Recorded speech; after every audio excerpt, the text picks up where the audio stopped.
On aurait pu avoir un tirage meilleur que cela, mais on aurait aussi pu avoir un tirage pire que cela. Bienvenue à vous dans ce 4e épisode de Parliamo Rossoneri, votre série sur l'actualité, les avant-matchs, les débriefs et tout ce qui entoure l'AC Milan. Et aujourd'hui, on va réagir à chaud au tirage au sort de la Ligue des Champions. Et on se retrouve avec les 3 équipes suivantes, du chapeau 1, le PSG, club français, du chapeau 2, le Borussia Dortmund, club allemand, et enfin du chapeau 4, Newcastle, le club anglais. Et quelques petites choses auxquelles je pense quand je vois ces équipes-là à chaud, là maintenant, c'est premièrement le PSG, vainqueur de Ligue 1 la saison dernière. C'est aussi aujourd'hui un nouvel entraîneur, Luis Enrique, ex-sélectionneur de l'Espagne.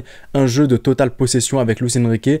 C'est un retour de Donnarumma à San Siro, ce petit escroc là. C'est la saison dernière une campagne de Ligue des Champions qui s'est arrêtée en 8e de finale face au Bayern. Et aussi aujourd'hui, le rouage n'est pas complet côté PSG, mais ça s'annonce lourd, un mercato cohérent, un mercato dans lequel tu ne claques pas sur des gros noms, mais plutôt des joueurs qui te seront efficaces sur le terrain et que tu vas faire grandir. Deuxième équipe, c'est Dortmund, c'est vice-champion de Bundesliga la saison dernière, ce qui leur permet d'accéder à la Ligue des Champions. Notamment leur dernière campagne de Ligue des Champions s'est arrêtée en 8e de finale à l'instar du PSG contre Chelsea, et c'est sur ce début de saison une équipe qui n'est pas si terrifiante que cela. Je m'attendais à plus, mais l'absence de Jude Bellingham, du moins le transfert plutôt de Jude Bellingham vers le Real, montre un tout autre visage et il n'a pas su être remplacé. De quoi faire ressortir la citation « Un être nous manque et tout est dépeuplé ». Et enfin, la dernière équipe, Newcastle, c'était 4e de Première Ligue la saison dernière. C'est ce qui leur permet de se qualifier aujourd'hui en Ligue des Champions. Newcastle, c'est un retour après 20 ans d'absence en Ligue des Champions. La dernière fois qu'ils y étaient, c'était lors de la saison 2003-2004.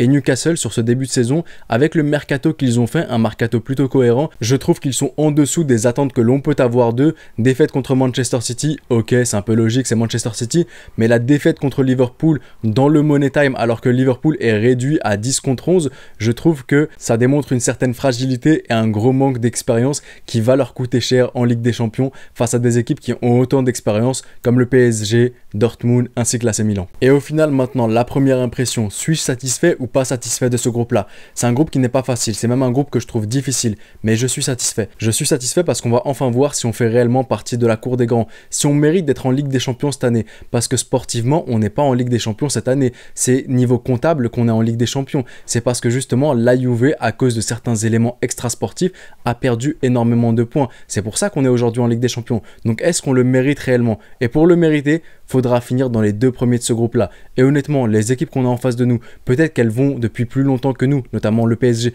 et Dortmund en Ligue des Champions, mais je trouve pas que ce soit des équipes qui soient meilleures que nous. J'estime qu'on n'a plus d'excuses, mis à part un coach qui débloque parfois. Défensivement, c'est fébrile, mais il y en a qui sont pires que nous dans ce groupe-là, sincèrement. Et maintenant, la profondeur d'effectif qu'on n'avait pas lors des saisons dernières, aujourd'hui, on l'a. Lorsqu'on était fatigué en semaine parce qu'on avait joué un match rude le week-end, aujourd'hui, il n'y a plus ça. Tu fais sortir Leao, t'as Okafor qui rentre. Tu fais sortir Christian Pulisic, t'as Samuel Chukwueze qui rentre. Tu fais sortir par exemple Ruben Loftus-Cheek, t'as Younous Moussa qui rentre. Donc honnêtement, c'est plutôt pas mal et on a encore quelques heures pour aller chercher encore quelques joueurs pour compléter l'effectif.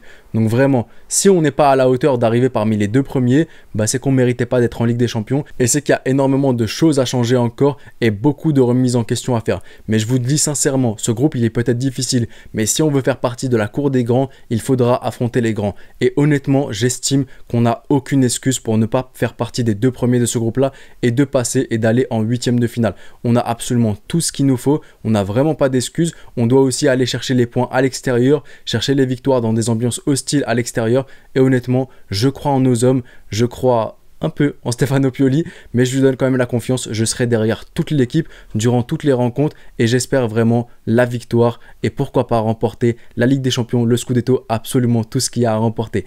Dites-moi vous ce que vous en pensez de ce tirage au sort. Êtes-vous satisfait ou pas satisfait? Quelles sont vos attentes? Je me ferai un plaisir de tous vous lire. C'était le petit pharaon, prenez soin de vous et de vos proches et je vous dis...